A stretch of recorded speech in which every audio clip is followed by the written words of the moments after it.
Great day, GUCCL. Magandang araw sa inyo. Amen. Pwede bang batiin niyo muna yung katabi niyo? Sabihin sa katabi mo, masaya ako nandito ka ngayon. Para hindi naman, nabigyan naman masarap ng ngiting, masaya. Paano ba itsura ng masaya? Di ba? Sige po, masaya ako nandito ka ngayon. Para may nangyari sa inyo kanina bago pumunta rito sa church. Hindi pa, wala, no? I believe, no? Lahat po tayo ay masaya. Amen? No, pero hindi ka man masaya, pero alam niyo po, merong masayang-masaya nandito ka ngayon. Masayang-masaya yung Diyos nandito ka ngayon. Amen? At dahil doon, palakpakan natin ng Panginoon. Amen? Woohoo! Yes. Alam niyo po nung nagpapasalamat po ako sa Panginoon kasi po nagsimula tayo nitong 2024 po, no, we started po dun sa 24 days na prayer and fasting. You know what? Ang galing po ng Panginoon kasi may mga breakthrough po according dun sa mga report po ng mga leader natin. I'll give you a few. No, binanggit ko rin po kanina nung nagsisimula tayo. Meron pong nangyari doon sa mga people po nila. Ayan. May nangyari po sa mga people po nila na yung mga magulang ay nag-decide na maghiwalay. But hindi po natin saklaw yun, mga magulang po natin, hindi natin saklaw. But you know what? Nag-pray po sila. Hiningi po nila, paki-pray po kami. Paki-pray po. Alam niyo po, nakakatuwa, yung mag-asawa na nag-decide na maghiwalay, nag-decide po muli magbalikan. Mag-decide na ituloy yung kanilang pamilya. Amen? Parang hindi po kayo masaya. No. Palakpak po natin sa Panginoon. At testimony po nila nung natuto na mag-pray, lalo po ngayon nasa Plan 40 tayo, nasa Prayer for 3 po tayo. Kung hindi pa po kayo kabilang doon, you miss a lot, kapatid. Amen? No, you miss a lot. Bakit? Meron pong power every time that we pray together. Amen? No, and you know what? Nung nakonekta sila, nagmuli po, may mga kapatid na pala na parang uma-attend na lang sila pero wala na sila, wala na yung feel nila, parang hindi na sila karapat-dapat. But nung natuto sila mag-pray uli, sama-sama sila uli, nagpe-pray sila, Zoom, no, or Messenger, alam niyo po, ni-restore ng Lord yung apoy nila. Kasi totoo pala, pag may 2 o 3 na nagtipon sa pangalan ng Panginoon, nandun siya sa kalagitnaan. Amen? Kaya po nagtitipon sila, nare-revive sila. Naramdaman nila na mahal pala sila ng Diyos. No, feeling nila, hindi na sila karapat-dapat. Na-revive sila ng Panginoon. Amen? Sabi sa tabi mo, buti na lang nag-pray. No? Buti na lang nag-pray at nag-pray sama-sama. Kaya po napakahalaga po that we pray together. Napakahalaga po pala, no? Kaya po, yung cell group po, it's very powerful. Kasi si Jesus man po, Diyos na po bumaba dito sa lupa. After po nun, nagpakain din siya ng libo-libong tao. Pero alam niyo po, meron lang siyang small group, yung 12. Nandiyan pa ba kayo, mga kapatid? Si Jesus na yun, May small group pa. Sabi sa katabi mo, see you sa cell group. Sabi sa tabi mo, miss na miss ka na. Are you listening? Si Jesus na yun, Hindi lang po siya. Diyos na po yun. Hindi lang siya masaya. Nagpakain ng 5,000, 4,000. But nag-join siya dun sa cell group. And para po lalong malinawan ninyo, you can go back dun sa message natin. Kung na-miss nyo po yung message natin last week, you can go back dun sa atin pong page. Pwede nyo pong balikan dun. And we thought about that po last time. No? Kasi napakahalaga po that we go sa church. Of course, ang church po 10% lang. 90% po happens in the cell group. Ay, listening mga kapatid. No, doon na po natin ina-apply. Kasi dito po, ang tawag dito, batok-batok fellowship. Tingnan nyo, ano nakikita nyo? Batok. Si pastor lang nakita nyo, nakaharap. Pero pag sa cell group, ang tawag doon, face-to-face. Amen? No, hindi batok doon kasi nakaikot tayo. We talk, we pray with each other, we receive yung message din ng Lord doon na binababa doon sa ating pong cells. At doon natin na-apply yung atin pong natanggap na mensahe mula sa Panginoon. And nakakatuwa po kasi ngayon, tinutuloy po natin yan. Ngayon, nasa Plan 40 tayo. No? Kung, Pastor, ano yung Plan 40 na yan? Ano yung mga Prayer for 3 na yan? Kung gusto nyo po, narinig nyo yung testimony kanina, few lang po na testimony yon ng mga kapatid. Yung iba po, grabe. Nung 1 taon po na nag-a-apply sila, walang trabaho. 1 taon. no na after po nung January, nagkaroon tayo ng 24-day prayer, alam niyo po, sunod-sunod yung kliyente. Ngayon sila po namang problema, paano nila tatanggapin yung kliyente? Are you listening, mga kapatid? No, bakit? Ganun ang Panginoon. Para hindi kayo masaya. Nako. Ngayon po, sila na yung, paano ba, Pastor, ano gagawin namin dito? And last time po, pinag-pray po namin sila, no, yung kanila pong home office, ipinag-pray po namin, no, andun po talagang napakabuti ng Panginoon. Amen? Nakatuwa nga kasi, nagpicturean kami, Pastor, ang dumi pa, okay lang yan yung humble beginnings. Yan yung simula, kasi may mga electric pan na tagilid yung leeg, yung mga ganon. No, nandun, may mga kutsyon, may mga kung ano pa. Pero okay yan, that those are our humble beginnings. Nasusunod, pag pinakita mo, hindi na yan mga electric pan, puro mga computer na yan lahat nasa paligid. Hello po mga kapatid, dyan pa ba kayo? Because dito natin makita, there is power in prayer. Amen? No, there's power in prayer. No po? And if you'll allow me, ito po yung itutuloy natin. Alam niyo po, yung presidente ng Amerika, ginagawa ito. Yung Prime Minister ng Israel, ginagawa ito. Yung chairman ng Palestine, ginagawa rin po ito. Yung reyna po ng England, ginagawa rin po ito. At alam niyo po yung mga Hudyo, ginagawa rin po ito. Okay? Pero alam niyo po, yung mga Muslim, yung mga Hindu, yung mga Buddhist, at even pagano, ginagawa rin po ito. Okay? Pero tingnan niyo po, ano po yun? No, tingnan niyo po, even yung mga hindi nananampalataya sa Panginoon, ginagawa rin po ito. Right? Pero tingnan niyo po, ano po yun? Pastor, ano po yun? Prayer. Prayer. Amen? No, biruin mo, lahat ng leader ng bansa, anumang relihiyon, ginagawa po yan. Alin? Ang manalangin. Ibig sabihin po, normal po talaga sa tao, nilagyan talaga tayo ng Panginoon ng desire na tumawag dun sa divine or someone that is mas higit pa po sa atin.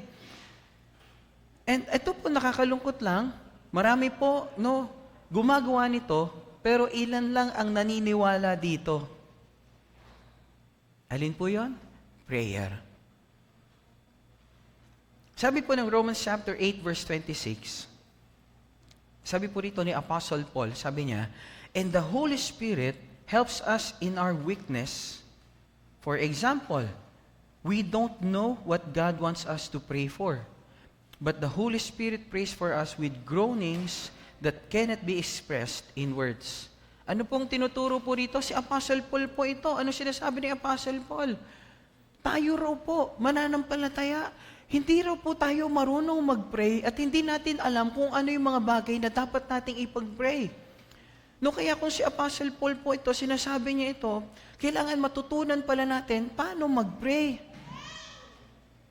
Amen? No, kailangan nating matutunan paano mag-pray. No, parang okay lang po pala kung hindi ka magaling mag-pray. Okay lang pala kung hindi mo alam yung mga prinsipyo tungkol sa prayer. Kasi prayer, hindi po siya ceremony, hindi po siya ritual.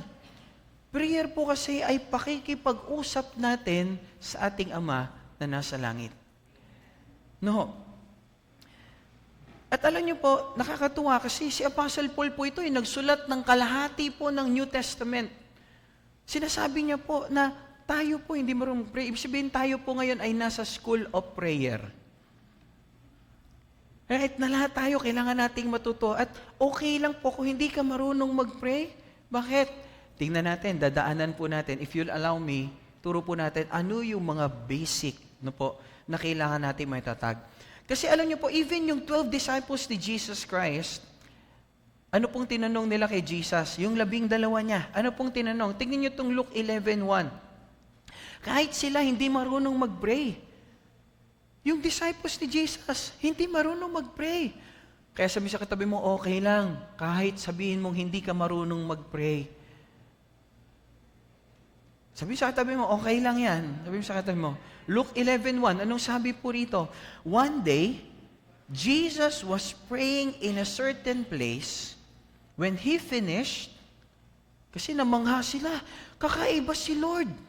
Ito yung kakaiba kay Lord, ito yung kakaiba kay Lord. Hindi ko nakita sa mga Pharisee, hindi nakita sa mga Sadducee, nakita man namin, pero iba si Lord. Paano niya ginagawa? Kasi mga Pharisee, Sadducee, kitang-kita lang sila eh. Nasa marketplace sila, di ba? Nasa labas. Pagka nag-aayuno, halatang-halata, naglalagay pa ng abo sa ulo, nagsusuot ng damit na sako.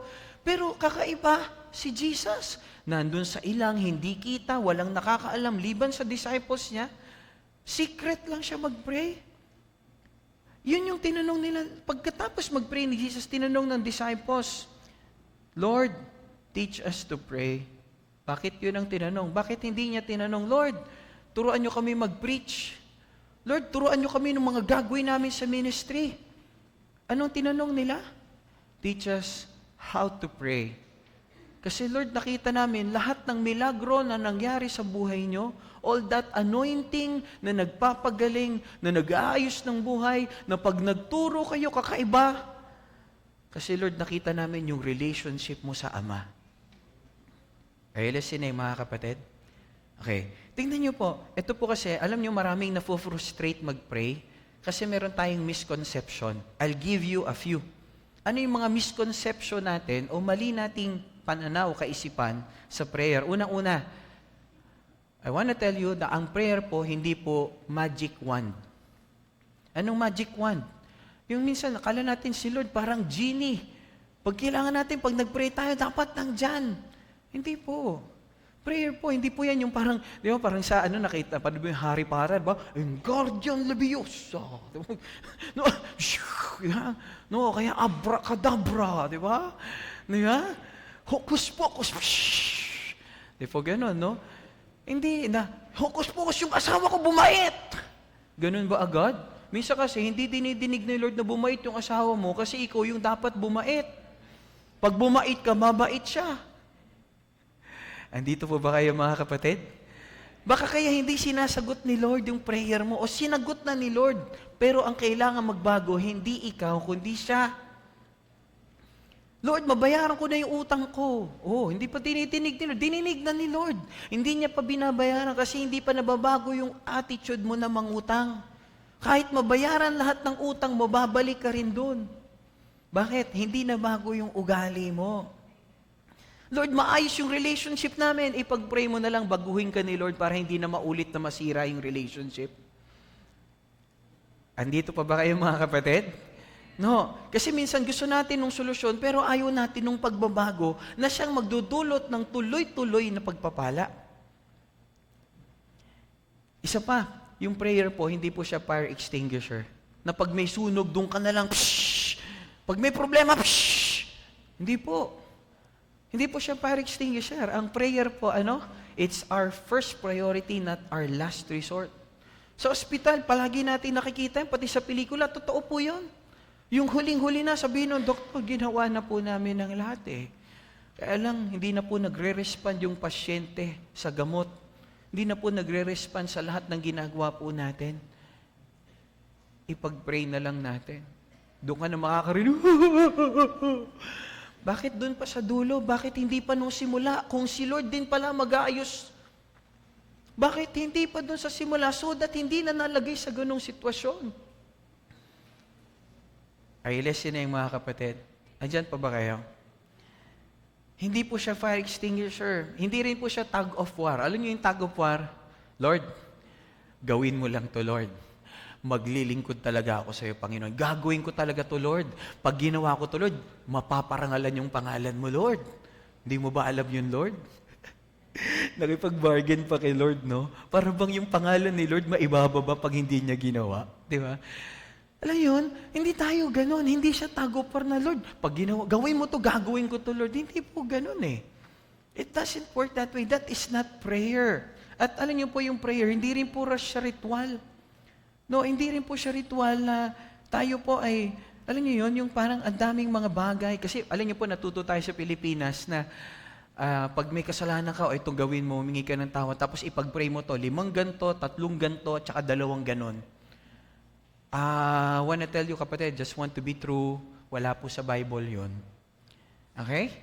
Ang sabi lang, bumalik ka sa Panginoon, mag-repent ka, ituwid mo yung landas mo, bumalik ka sa Kanya. Yun yun. Pagsisihan mo yung kasalanan mo, bumalik ka sa Kanya, yun yun. No, hindi yun yung magpe-pray ka lang, tapos after gagawin mo uli. Hindi po. Hindi rin siya ritual lang gagawin natin. A number of ganito, number of ganon, dapat ganito, dapat paluhod, dapat gumagapang ka, dapat mga ganon, no? Dapat kumain ka ng apoy. Wala pong ganon. Hindi po ganon. No. Tingnan niyo po yung Matthew chapter 6 verse 7. Merong maling konsepto na tinuturo ng Panginoon yung tama, na hindi natin dapat gawin ito. Okay? And sabi niya, and when you are praying, do not use meaningless repetition. Ayaw ni Lord nung paulit-ulit na prayer. Gusto niya kasi yung totoo. Ayaw niya nung memorize. No, as the Gentiles do. For they suppose that they will be heard for their many words. Sabihin, hindi yun sa haba. Kung ano yung tamang pananalita mo, paano ka ba makipag-usap sa nanay at tatay mo? Diba? Paano ka ba makipag-usap sa tatay mo? Ano po? And if you'll allow me, ngayon pag-usapan natin yung 4 basic truths about prayer. Pero bago natin gawin yon, pwede bang i-declare natin to? Pwede bang ating i-declare to? If you have your Bibles po, buksan niyo po yung Bible niyo, hawakan yung physical Bible niyo kung meron. Pero kung Bible app, just open your Bible app, hawakan natin yung cellphone po natin, at ating i-declare to na may pananampalataya. Okay? Ready? Okay, ready po? 1, 2, 3, begin. This is my Bible. This is the Word of God. I am what it says I am. I can do what it says I have. I can do what it says I can do. Today, I will be taught by the Word of God. I boldly confess. My mind is alert. My heart is receptive. And I will never be the same again. In Jesus' name, Amen. Let's have a word of prayer. Panginoon, aming amang nasa langit, kami po ay lumalapit sa inyo, nagpapakumbaba. Patuloy na sa oras na ito, nag-uusal ng isang totoong panalangin na inaangkin na kung wala po kayo, wala kami magagawa. Kaya po aming hinihingi na i-impart nyo po sa bawat isa nyong mga anak yung katotohanan, basic truths, Lord, about prayer. So that, Lord, ma-enjoy namin yung aming prayer time. Ma-enjoy po namin yung aming pakikipag-usap sa inyo. Pagpalain niyo po yung inyong mga anak ng kaunawaan, ng puso na magbistulang matabang lupa, na mapagtatamnan ng inyong salita. Ito'y tutubo ng 30, 60, hanggang makaisang daang iba yung pagpapala. Salamat po, Panginoon. Pagpalain niyo po yung inyong mga anak. Ito po yung aming dalangin in Jesus' name. And all God's people say, Amen and Amen. Okay. Hindi natin para ko sa. At ngayon po, if you'll allow me, turo ko sa inyo yung 4 na basic na katotohanan tungkol po sa pananalangin. Pag sinabi pong basic, parang pagtututbrush po yan. Kailangan, di ba pagtututbrush, sino rito po nagtututbrush araw-araw? Taas yung kamay. And then, yung iba hindi makataas ng kamay. Okay. Then, maraming absent na dyan, di ba? Okay. So, totoo po, dapat magtututbrush palagi? Tama. Dapat ba maliligo palagi? O hindi ko napapataasin yung kamay ko sino naliligo araw-araw. Baka merong hindi naligo ngayon. Okay? So, di ba? Dapat ba maligo? Subukan mo lang. Hindi ka maligo 1 linggo. Ano nangyari sa'yo? Eh di maanggo, di ba? No? May anointing. Subukan mo, hindi ka mag-toothbrush ng 1 linggo. Parang nangangapal yung ano mo, di ba? Iba pakiramdam. Tama ba? Tama ba? Hindi alam nung katabi mo. Ba't di niya alam? Pastor, hindi ako, nagtututbrush kasi ko araw-araw, di ba? Pero di ba nung bata, na-experience natin, nung bata, di ba parang hindi mo hilig yun, sinasabihan pa tayo. Pero totoo lang, kung pinakinggan mo yung basic na yan, ngayon, naingatan yung ngipin mo. Kung pinakinggan mo yung basic na yan, wala kang body odor. Amen? Tama, tingnan, amoy mo yung katabi mo. Okay, na ginagawa yung basic. Amen? Pagka wala raw kasi po yung basic, you'll get sick. Huwag ka lang mag-toothbrush. Huwag kang maligo.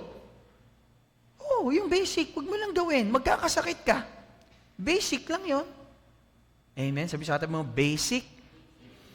Kaya pong tuturo ko sa inyo, basic to, tandaan po natin. Okay, bakit? Pag hindi natin to nagawa, hindi natin to naitatag, magkakaproblema po tayo. Number 1, ano yung basic? God loves for me to communicate my interests. Gustong-gusto ng Diyos na nagmamahal sa iyo na mapakinggan lahat ng mga bagay na tumatakbo sa puso mo. Lahat. Bakit? Siya ang author ng desire. But of course, merong maling desire. Para malaman natin, of course, dapat naka-align sa Word of God. Kaya maaaring hindi pa tinutugon ng Panginoon. Di ba? Parang, Pastor, di ba, sino rito nag-pray ka ng masama tungkol sa magulang mo o nag-pray ka ng masama dun sa tao na ngayon ay tumutulong sa'yo? Tama? Noon, hindi kasi siya tumutulong sa'yo. Kabigatan siya sa'yo. Pero ngayon, tumutulong na. Ano kaya kung dininig ng Lord yung pangit na prayer mo sa kanila noon? Mamatay na. Madapa. Mabagok ang ulo. Mga ganun, di ba? Paano kung dininig nung nag-pray? Di ba? Of course, walang tumutulong sa'yo ngayon. Kaya napakabuti ng Panginoon. Bakit? Salamat na lang ang Panginoon, binibigay niya kung ano lang yung para kabubuti natin. Amen? Bakit po tayo magpe-pray? No, ayon po rito, bago lang natin puntahan yung talata. Sabi, why pray? Una, He loves you. Sabi sa katabi mo, love ka ni Lord. Kaya ka magpe-pray. Parang tatay, di ba? Ako po, tuwang-tuwa po ako pag yung mga anak ko lalapit sa akin. Lalo pag umaga, sabihin ko, oh, lapit yun, gaganon pa yun. Tapos may puti-puti pa dito. Naintindihan nyo na ibig sabihin nun, di ba? Lalapit sa akin yan. Tapos sabihin ko, oh, how's your sleep? Sarap sleep mo? Yes. No. Tapos pag kinausap ka, di ba, nakakagulat pa kasi umaga, di ba? Grabe, parang kagigising lang di ba? No? Iba yung kasi galing dito sa maputi-puti, di ba? Iba pa yung amoy, di ba? Lalo pag bata, mahilig sa candy, mga tatamis, no? Pero alam niyo po, love na love ko yung anak ko pag lumalapit sa akin. Right? Tuwang-tuwa po ako pag lumalapit yung anak ko sa akin at tuwang-tuwa po ako pag nagsasabi siya ng gusto niya. No, nagsasabi, naalala ko pa noon yung panganay ko sa JM, he was sharing, Papa, I want to have 2 roller coaster. 2 roller coaster. Daw, grabe. 2 roller coaster. Ang laki ng pangarap. Di ba kasi gusto niya yung roller coaster, no? Parang space shuttle. Nung bata pa po yung mga about 5, 6 years old. Talaga? Wow! At saka, Papa, I want to have a restaurant. Wow! I want to have a restaurant. Tapos, ang guard ko, alam niyo sino yung guard niya? Si Daddy. Si Pastor Vincent. Kasi yung macho, nakita niya macho, di ba? Lola niya macho. Tapang, di ba? Yun nakita niya, yung guard. Kasi ganun, di ba? Magaling mag-guard. Navy pa kasi, no? Sabi niya, wow, grabe, ang galing na. Maliit pa siya po noon. And tuwang-tuwa po. And hindi ko sinasabi, ano ka ba? Bata ka pa. Ganyan eh. Hindi eh. Bakit? Alam ko yun. Ganda nung desire niya. Nakuha niyo pa ako? So, sabihin, ang Lord gusto niyang pakinggan yung tumatakbo sa isip natin, tumatakbo sa puso natin. Pwede ka nga, actually, pag binasa niyo po yung Job, lahat ng nakalagay doon sa Job, yun po ay hindi reklamo. Yun po ay prayer. Yung sinabi ni Job, hindi parang sabi niyo, Pastor, parang puro reklamo, hindi yung reklamo. Kasi sinabi yun, ang kausap niya ay Diyos. Hindi niya sinasabi doon sa kanyang 3 kaibigan. Sinasabi niya yun sa Diyos. Kaya hindi nagalit yung Diyos sa kanya. Bakit? Di ba sabi nga, yung 3 kaibigan niya, kayo, hindi niyo ako pinakipaglaban, tulad ng aking lingkod na si Job. Puro reklamo. Hindi siya nagreklamo. Nag-pray siya sa Diyos. Okay lang po pala yung ating reklamo, basta dadaanin natin sa prayer. Naiintindihan tayo ng Diyos. Amen? At alam niyo po, tuwang-tuwa yung Diyos na makipag-usap sa atin o kausapin natin siya. Tuwang-tuwa po yung Panginoon. Di ba? Yung anak ko, tuwang-tuwa po ko. Alam ko po, walang matinong magulang na masaya ka na hindi ka kinakausap ng mga anak mo. Alam mo, pag di ka kinuusap, may problema yan. Psalm 103 verse 13, tignan niyo po. The Lord is like a father to His children, tender and compassionate to those who reverence Him. Hindi ko alam kung ano konsepto mo sa tatay, pero gusto ko sabihin sa iyo, ang tatay natin sa langit, gustong-gusto niyang lumapit tayo sa Kanya. Mahal na mahal niya tayo. Tatay natin siya. Hindi ko alam kung anong konsepto mo ng tatay, kung gaano klaseng tatay meron ka, pero gusto kong sabihin sa iyo na yung tatay natin sa langit, meron tatay sa langit na mahal na mahal tayo. At gusto niya palaging ibahagi sa atin yung kanyang pag-ibig. Pag sinabing reverence, nagpe-pray po yan. Tumatawag sa kanya, nagtitiwala sa kanya. At makikita niyo yung tender and compassionate God. Yung compassion ng Lord sa atin. Mahal niyo ba yung mga anak niyo kahit hindi niyo pa naintindihan yung sinasabi nila? Ha? Alam niyo po yung bunso ko, pag nanong si Kay, medyo hanggang parang 5 years old siya, 5 or 6. Pag magsalita siya, alam niyo, Oo. Oo. Alala. Biban! Biban! Alam niyo yung Biban? Tita Van yun. Tita Van. Kasi Tita Van niya. No? Tita Vanessa niya. Oo. Yung worship leader dito kanina. No? Yung Tita Van! Tita Van! Yung ibig niya, Biban! Biban! At matindi. Lahat kami, ang tawag niya, Biban. Pero ang tanong ko, naiintindihan mo ba yon? Yeah. Tanong sa inyo, pag sumigaw siya ng Mimi, Mimi, sino rito alam niya yung ibig sabihin nun? Ibig sabihin nun, gatas, milk. No? Yung anak ko pa, yung panganay ko, pag sinabi niya, pipi, pag sinabi niya pipi, ano, ay, basta pipi. Hindi, pipi, pink pig. Kasi no, meron siyang stop toy na hindi siya makatulog, yung baboy na kulay pink. Pink pig. Ibig sabihin, sino nakakaintindi? Kami. Eh bakit parang pangit yung salita? Naiintindihan ba ng tatay? Yes. Ini-interpret na namin. At masaya kami. At ingat ka kay Kay, pag hindi mo dininig yung kanyang mimi, hahampasin ka ng bote. At gagawin mo ba, kukunin mo rin ba yung bote, hampasin mo siya? Hindi. Bakit? Bata yun eh. Hindi niya pa naiintindihan yung kanyang ginagawa. Ngayon, hindi niya na ginagawa yun. Ay, listening mga kapatid. No, baby, yung madaling araw, kaya pag madaling araw, ingat ka, pag sumigaw na ng Mimi, Mimi, nako, pag yun, inulit pa. Alam niyo yun? No, lilipad yung bote, pak, tama sa ulo mo. Ulo pa naman palagi, no? Noo. Pero alam niyo po, mahal mo pa rin ba yung anak mo dahil doon? Yes. Inuunawa mo ba yung anak mo? Sino rito naniniwala kahit may topa ka, mahal na mahal ka pa rin ng Diyos? Na pag lumapit ka sa Kanya, no? Kahit na yung anak ko noon, ang alam lang nila, umihi at saka pumupo sa diaper.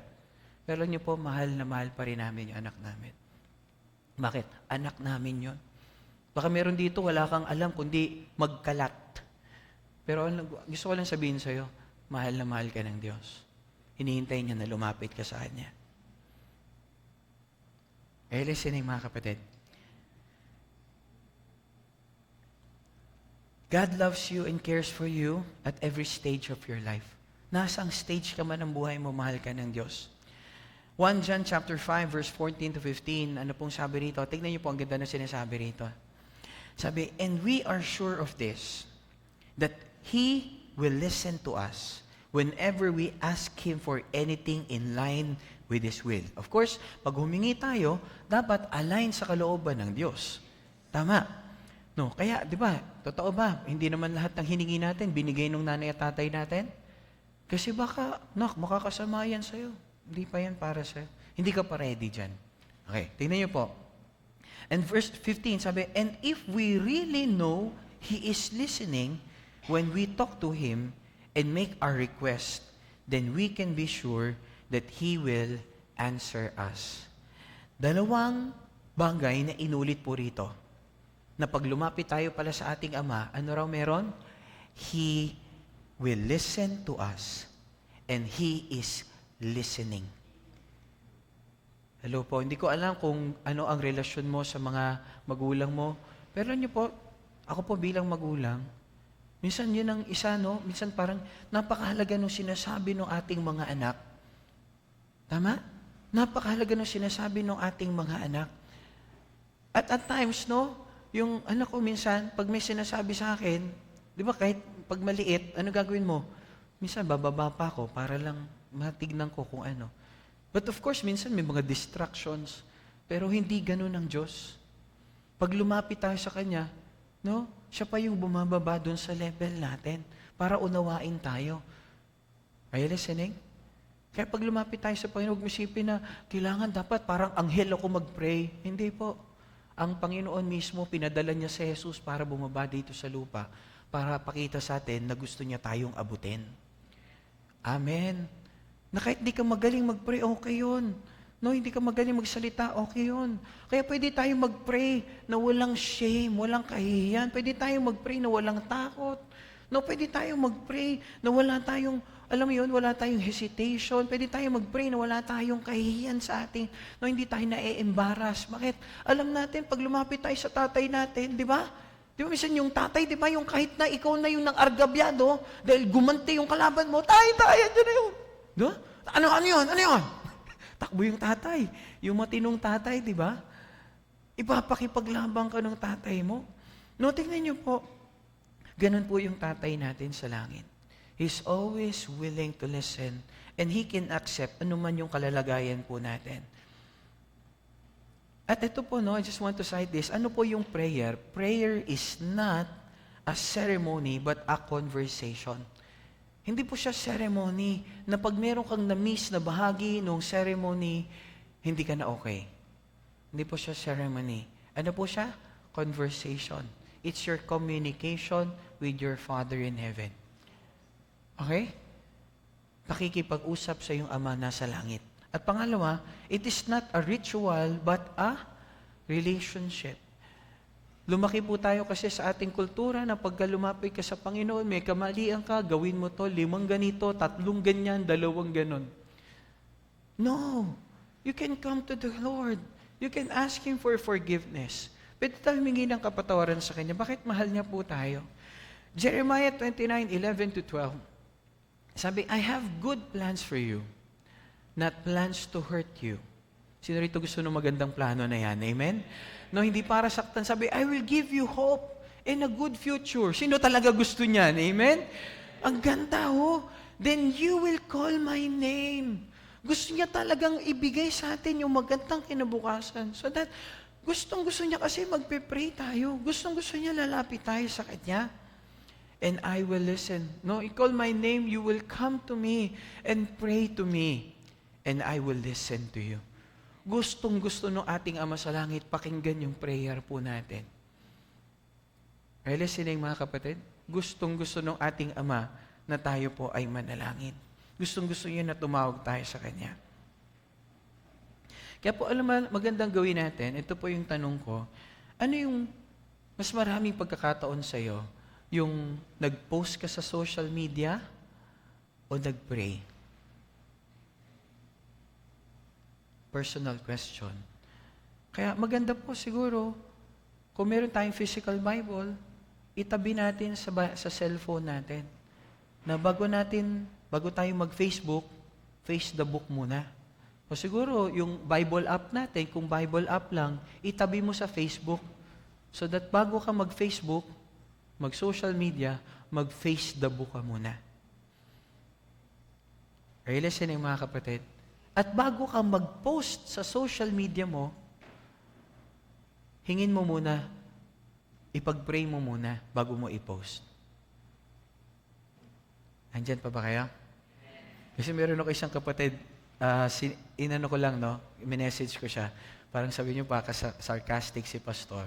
And it's a point kasi na mag-disciple. Nakita ko kasi na may my day siya. Tapos yung my day niya, magandang babae. Tapos nakahanging, ano yun? Crop top. Labas yung tiyan, labas yung puso, no? Okay?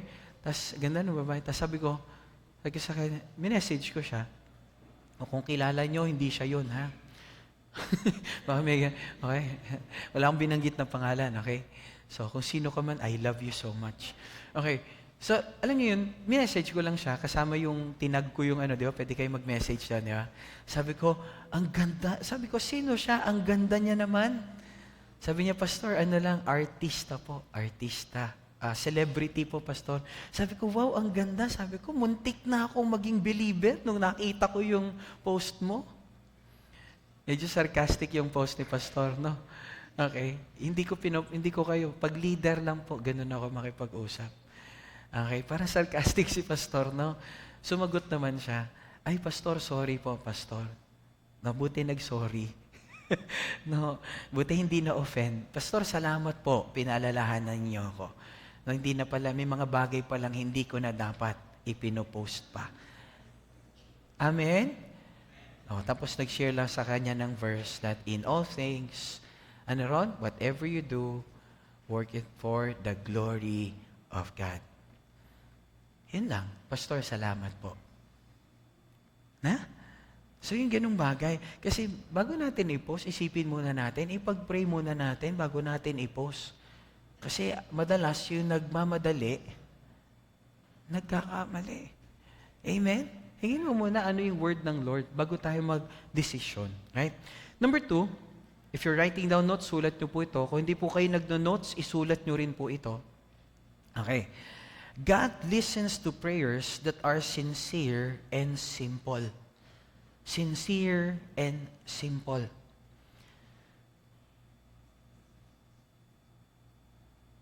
And I'd like to quote this. Sometimes the simplest prayer is the sincerest prayer.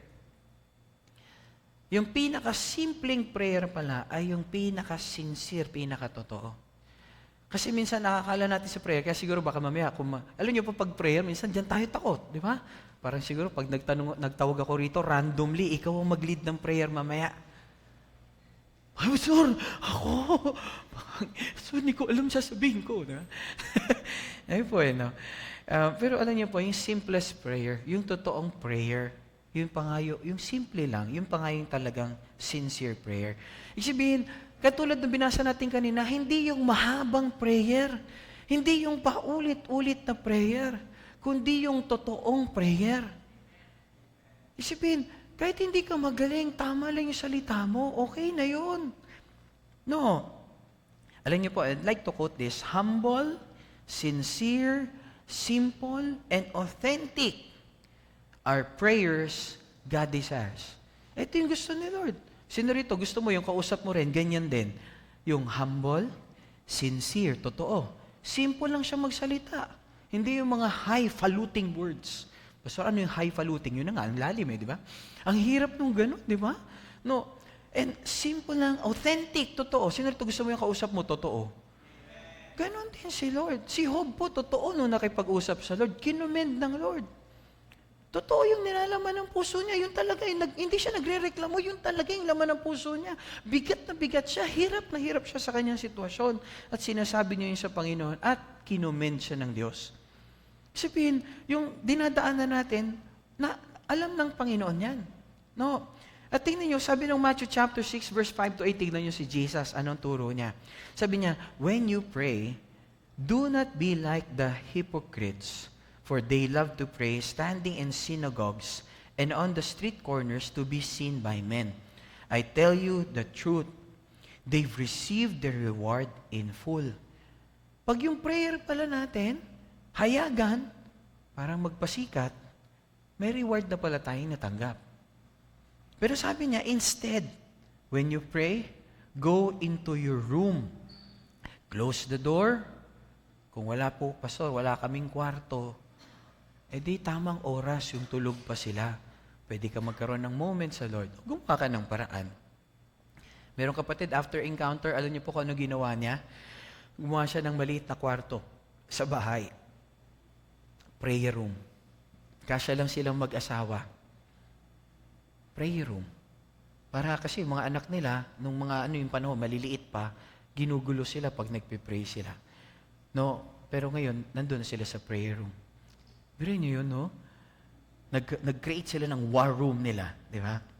Doon nila nilalabanan yung battles nila. Ang sabi ng Lord, instead when you pray, go into your room, close the door, and pray to your Father who is unseen.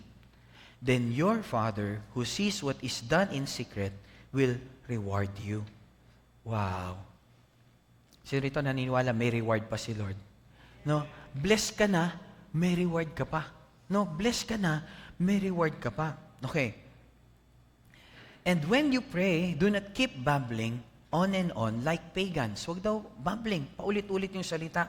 For they think they will be heard because of their many words.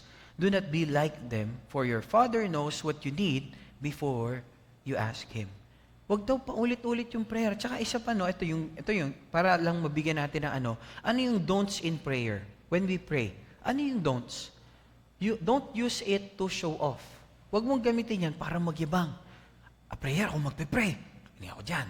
Pababain natin ang presensya ng Diyos. Hindi. Hindi siya para mag-show off.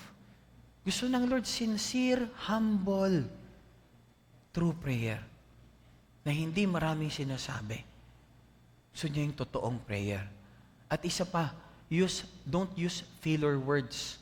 Anong filler words? Kung bagay yung filler words, di ba? Filler words. Pero sa prayer, alam niyo yung filler words? Lord God, hallelujah, praise the Lord, Almighty Father, Lord God. Yeah. Alam na ni Lord na Lord siya. Ganon ka ba makiupag-usap sa tatay mo? Tay, hingi naman ako nito, tay, please naman, tay, ang gwapo mo, tay, ang galing mo, tay, ang macho mo, tay, ang galing mo, ang lakas mo, tay, hingi ako nito, tay. Hello po, ganon ba kayo makipag-usap?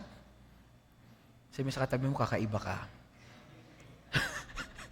Pero spiritually, nagiging iba tayo pag nag-pray. Pansinin niyo rin, malaman nyo, pag hindi ka mindful sa prayer life, sa prayer mo, hindi ka mindful, paulit-ulit yung sinasabi mo. Kasi dapat ba pag nagpipray tayo kasama isip?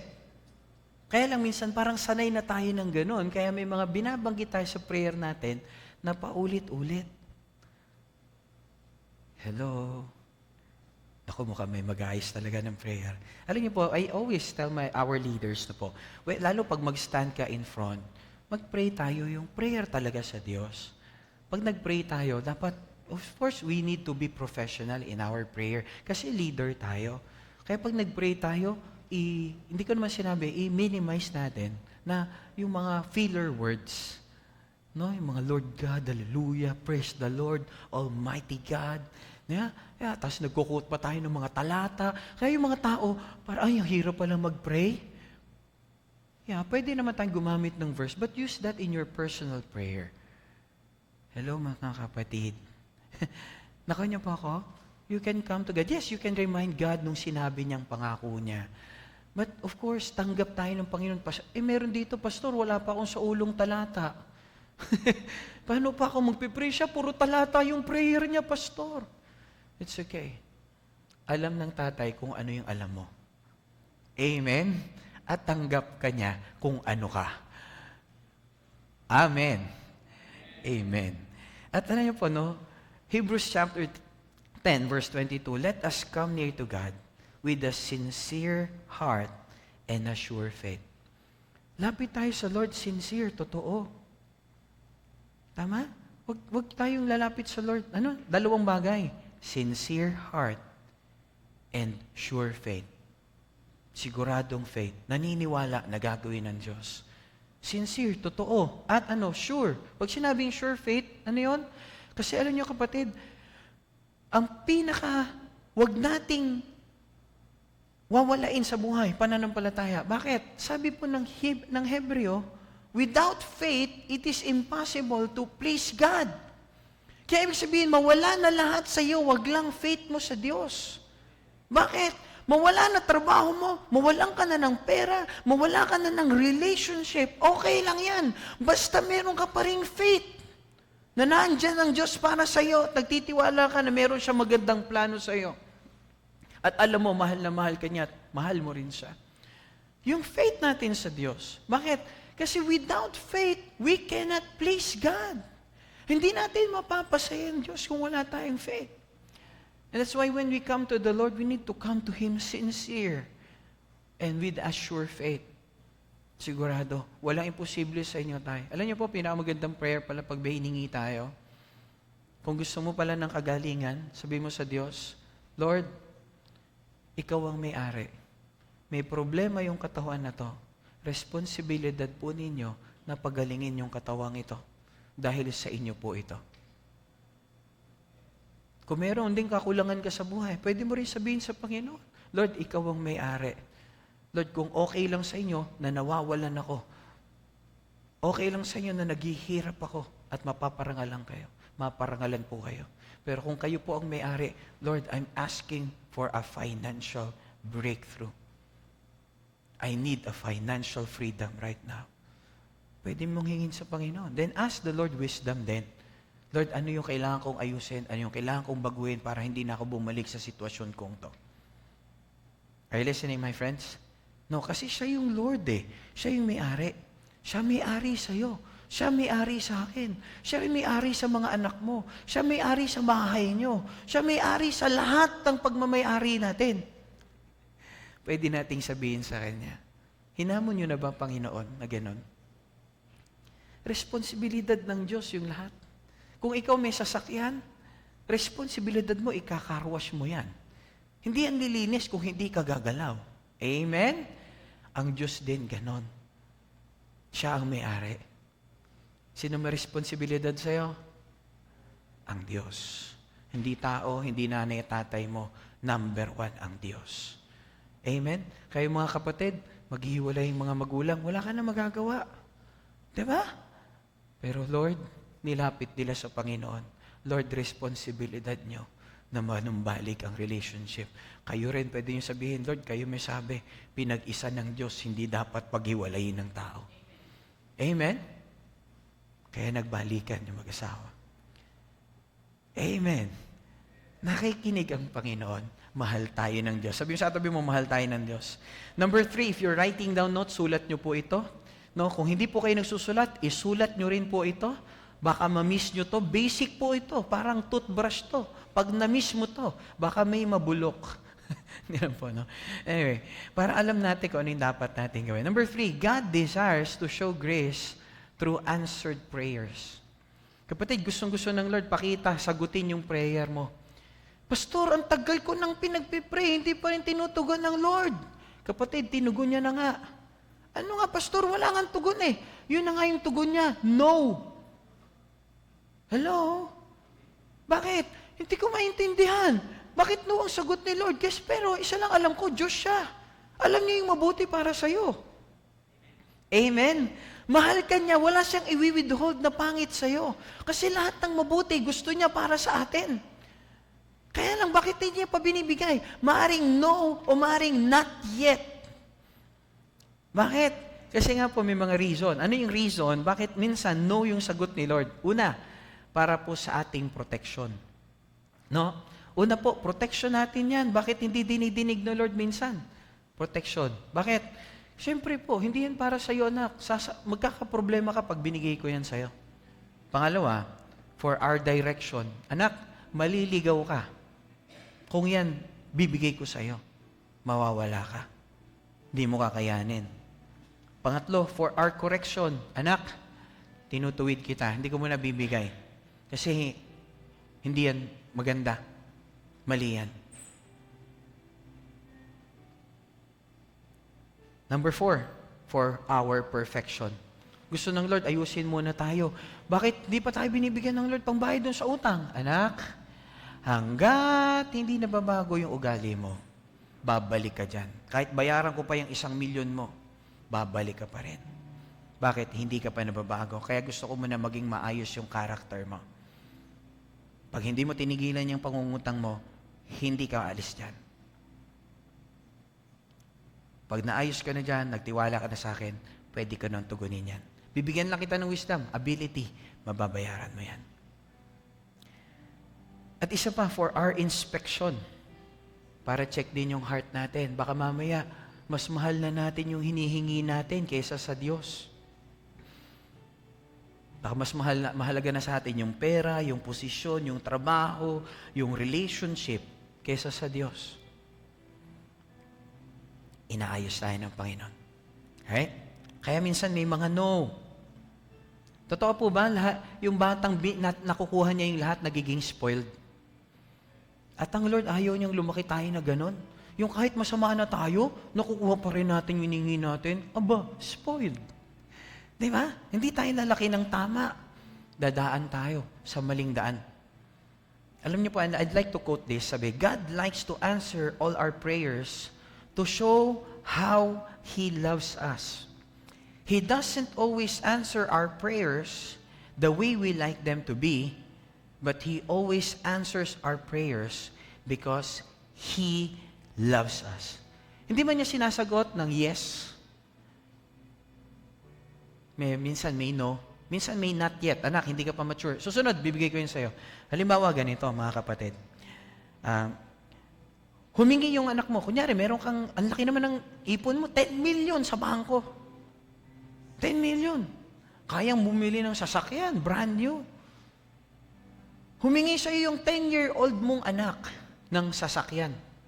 Tay, hingi naman ako ng brand new na kotse. Kaya mong bilhin. Tama. Brand new, kahit 2 million pa yun, kaya mo. 10 million ka sa bangko eh. Tama. Bibigay mo ba? Bibigay mo? Bakit hindi? Yung sama mo naman tayo, yung dami mong pera, ba't di mo bibigay? Kailangan ko ngayon, di ba mahal mo ako? Ba't di mo bibigay? Bibigay mo? Bakit hindi? 10 years old. Wala pang lisensya yun. Hello mga kapatid, andyan po ba kayo mga kapatid? Hindi niya pa po alam yung takbo dun sa kalsada, 10 years old. Di ba? Kaya may mga bagay na hindi agad binibigay ng Lord, hindi dahil sa hindi niya tayo mahal. Mahal niya tayo, pero hindi pa yan para sa'yo. Amen? 3 way sinasagot ng Lord prayer natin. Binanggit ko na rin kanina. Una, yes. Pangalawa, no. Pangatlo, not yet. May pang-apat po yan. Alam niyo pang-apat? Anak, nagbibiro ka ba? Minsan may mga kakaiba tayong mga kahilingan sa Panginoon. Amen? Nakakaiba ka. Di ba? No, iba yan. Hindi yan para sa iyo eh. Di ba? Okay, Jeremiah 33:3. Ano sabi ng Panginoon? Call to me and I will answer you. Ano raw po? Call to me and I will answer you. Ibig sabihin ng Lord talaga, pag tumawag tayo, sasagutin niya tayo. Ang sabi, I will show you marvelous and wondrous things that you could never figure out on your own.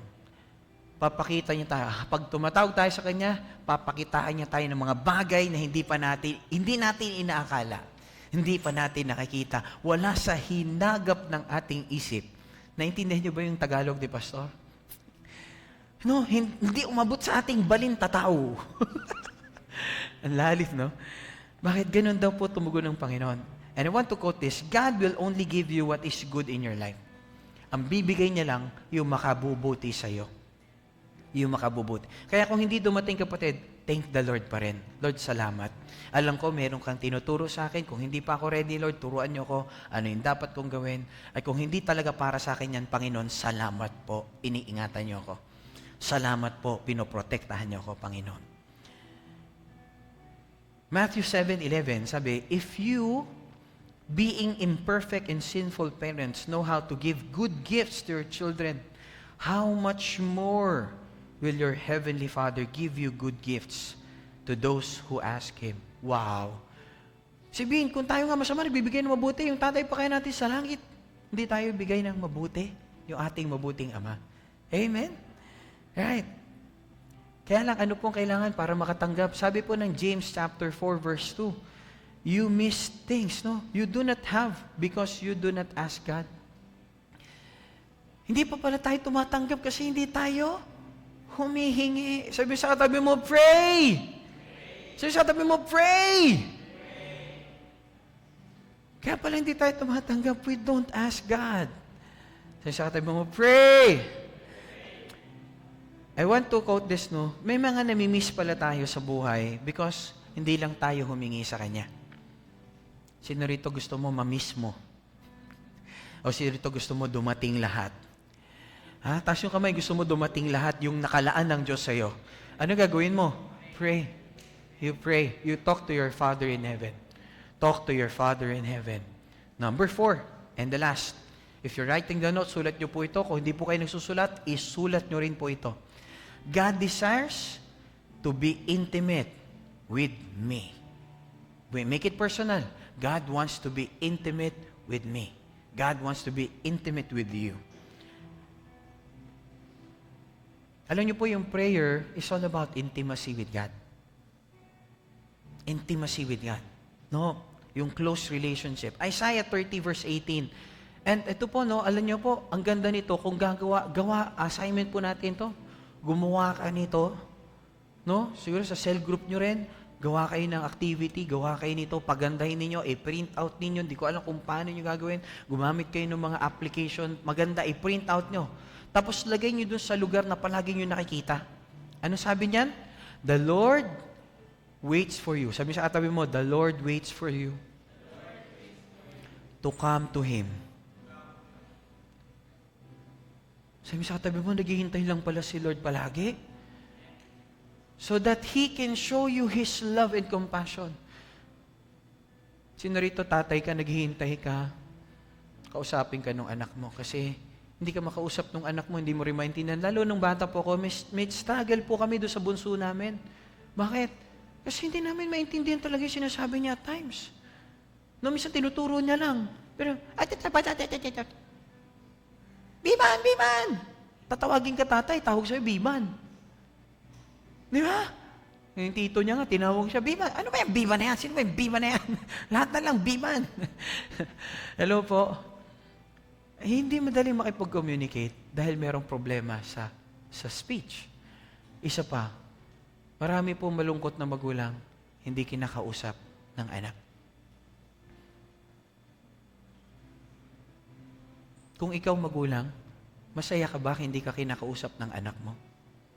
Ayaw kang kausapin? Masaya ka ba? Of course, malungkot ang ating Panginoon. Tanungin ko kayo, masakaya kaya yung Diyos na sa lahat ng binigay niya, buhay, lakas, talento, opportunity, trabaho, mga tamang tao kinokonekta sa buhay natin na nakakatulong sa atin. Tapos by the end of the day, kinatatamaran natin manalangin. Kinatatamaran natin para nakikita nating burden na kausapin natin yung Diyos. Kung ikaw yung magulang, ano pakiramdam mo? Kung yung anak mo napipilitan na kausapin ka, at minsan nga ayaw kang kausapin.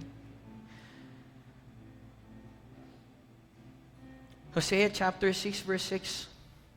Tingnan yung sabi ng Panginoon, I don't want your sacrifices, I want your love. Ang gusto ng Diyos sa atin, pwede magbigay tayo, kahit magbigay ka pa 1,000,000 dyan.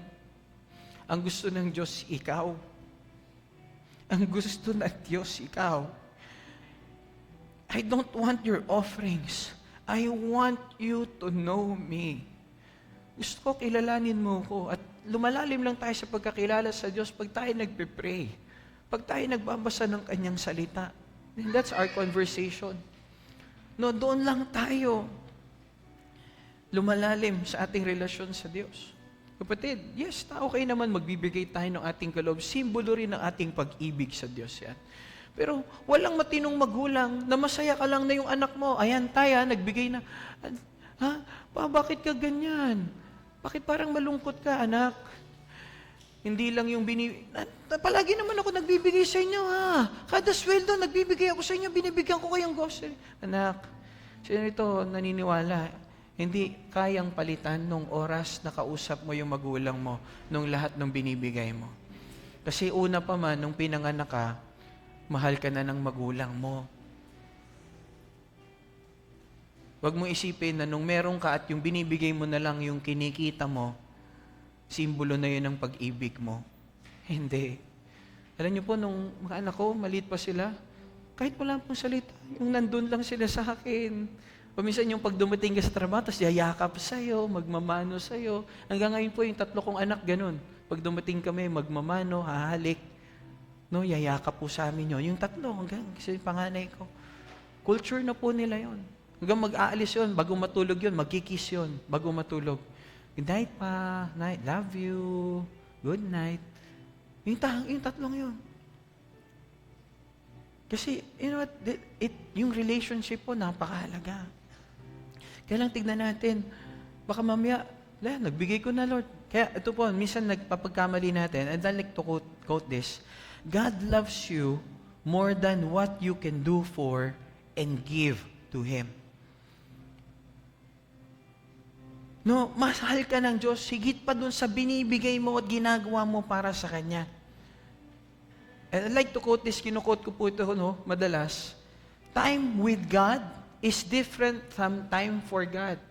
Baka mamaya sabihin mo, Lord, ginagawa ko naman to. Nagbigay ako ng aking ikapo, nagbigay pa ako ng aking offering. Lord, wala akong absence sa worship. Lord, nag-evangelize ako, nagsa-cell group ako, naglilid ako ng mga tao. Nagtuturo na ako ng mabuting balita, nag-evangelize ako araw-araw.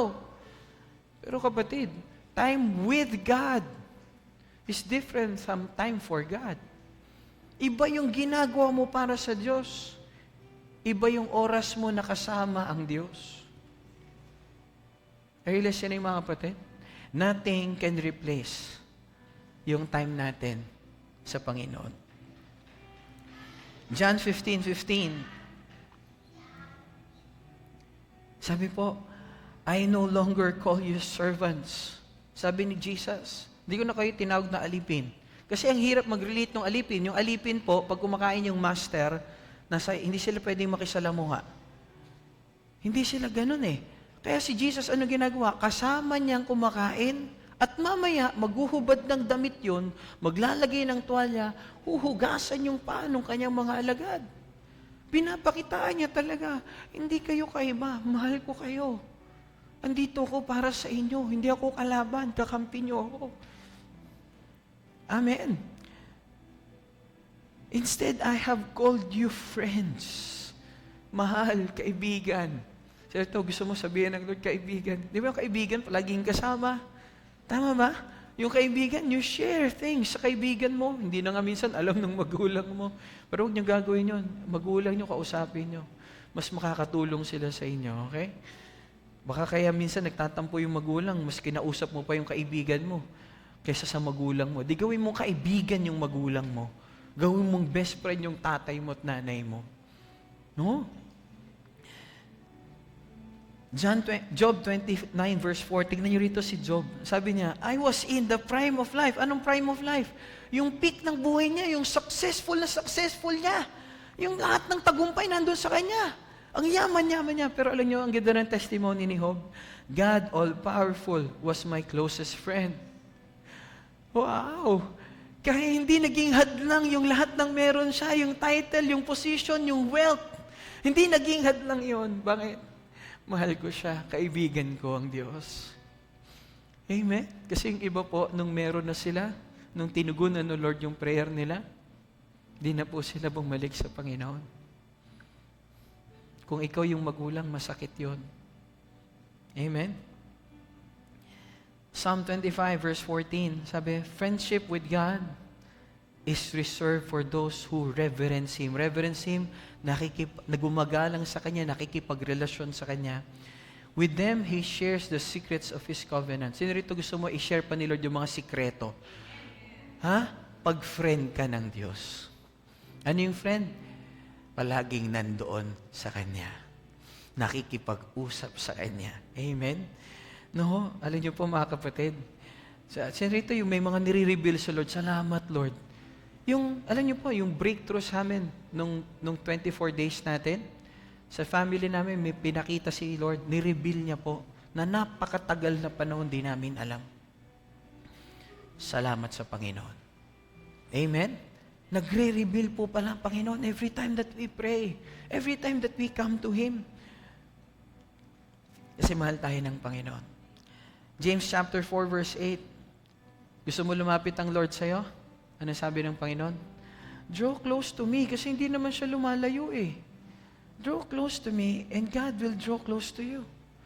Lumapit ka sa Diyos. Ang sabi niya naman, di niya tayo iiwan, di niya tayo pababayaan. Amen? Pero bakit parang ang layo niyo, Lord? Tapos kumanta ka pa. Natutulog ba ang Diyos? Di ba, umiiyak pa dun sa video, okay, no? Hindi lumayo yung Diyos. Baka hindi ka na lang lumapit.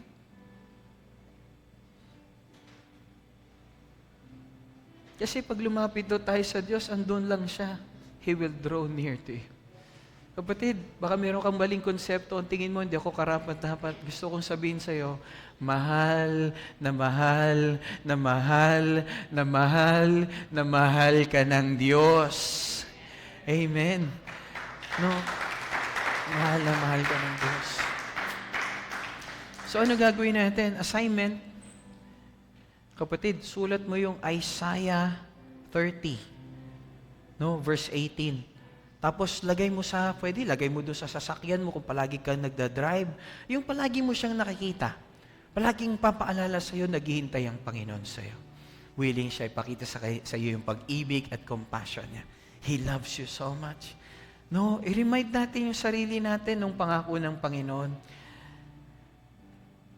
And like to close here sa quote na to, the more intimate I am to God, the more blessed and less stressed I'll be. Gusto mo maging less stress? Be intimate with God. Draw close to God. Tama? Gusto mo maging blessed talaga? Si Lord ang tunay na kayamanan natin. Kaya lumapit ka sa source. Are you listening, mga kapatid? Lapit ka sa Panginoon. No, the more you are intimate with God, the more you are blessed. The more less yung stress. Kaya po, advice ko lang, no, mag-join tayo sa cell group. Kung wala ka pa sa cell group, o nawala ka sa cell group, balik sa cell group. No? Tanungin mo, ano pwede ko pong itulong? Ngayon, nagpa-plan 40 po on church, ano po pwede kong maiambag? Nagpe-prayer for 3, ano po pwede kong gawin? Pray. Alam mo, greatest thing na pwede mong gawin? Pray for 3 people. Pray for 3 people. 3 people na gusto mong ilapit natin sa Panginoon. Okay? And sabi mo, join a cell. Kasi meron testimony yung kapatid, just to close, no, before I pray. Tinatanong ko, kamusta ka na? Ko, gano'ng katagal ka na sa church? Medyo matagal na, no? Sabi ko, nagde-devotion ka ba? Hindi po, pastor. So, hindi, talaga? Hindi ka nagde-devotion? Bakit? Eh, yung asawa mo, nagde-devotion? Opo, pastor. Eh, ba't ikaw hindi ka nagde-devotion? Ikaw ba nagsisell group ka? Hindi rin po, pastor. Huwag kang mag-join ka ng cell group. So, nag-join siya ng cell group, nakinig din. Alam niyo, nakinig siya. Ngayon, tuwang-tuwa siya. Ang sarap pala sa cell group. Ang sarap pala doon sa cell group. May mga katulad niya na mga, no? Mga tatay kasi yung grupo niya. May mga tatay pala, ka-grupo. Uy, sarap pala. Tapos tinatanong ko, kamusta yung natanong ko yung wife, kamusta yung asawa? Pastor, nagde-devotion na po siya, pastor. Wow. Hello. At nag-join din doon sa 3 times a day, yung 5-minute prayer natin. Alala nyo? Noong January. Tinutuloy nila hanggang ngayon. Sabi, pastor, tuwan-tuwa po ako. Minsan po, sabay po kami nagpe-pray. Sabay sila magpe-pray. Hello, mga kapatid. Nandyan pa ba kayo? Parang hindi kayo masaya sa narinig ninyo. Nagbabago ng buhay ang Diyos. Amen? Pero lapit lang tayo. Hindi mo alam, kapatid, kung ano yung gagawin ng Panginoon pag natutunan mo na palagi siyang hanapin sa buhay mo. Tayo manalangin. Pagpipray ko kayo. Panginoon naming Ama, Lord, ako po ay dumudulog sa inyo ng isang simpleng panalangin. Isang panalangin totoo na hiningi ko po, Panginoon, na yung mga kapatid na kasama ko po ngayon, nandito, makilala po nila kayo ng mas malalim sa kanilang buhay. Bilang kanilang Ama, na mahal sila. Nais ko po, Lord, na ma-inlove kaming lahat sa inyo. Sa pamamaraan kung paano nyo kami minamahal. Gusto ko po, Panginoon, na makilala po nila kayo sa paraan na gusto nyo po makilala namin kayo. At hiningin ko po na ang lahat ng mensaheng itong aming natanggap ngayon, inyong salita, hipuin po yung aming puso. Hipuin yung puso ng bawat isa. At baguhin nyo kami, Panginoon. Lumalim po yung relationship namin sa inyo. Ito po ang aking dalangin sa pangalan ni Jesus. And all God's people say, Amen, Amen. Palakpakan natin.